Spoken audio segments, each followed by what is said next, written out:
Folk se zbira, stožice bojo polne, stari. To je za zlate reprezentante Slovenije v košarki. To je premjera leta zame. Kaj še sploh lahko več? Tako da naj se začne, jaz komaj čakam. Deželak, junak in vsak čas bo pristopil novega. Oni so super junaki, oni so moj tim, oni so naš tim, oni so zlati tim. In tako jaz kot vsa publika, dajmo jim še enkrat zaploskati. Jaz sem ganjen, kaj jih vidim.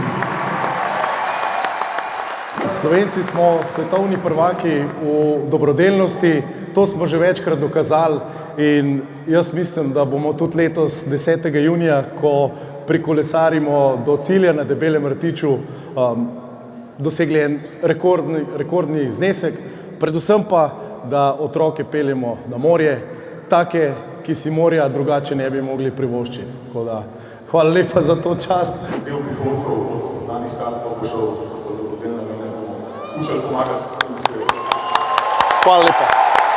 Hvala. Deželak junak 2022.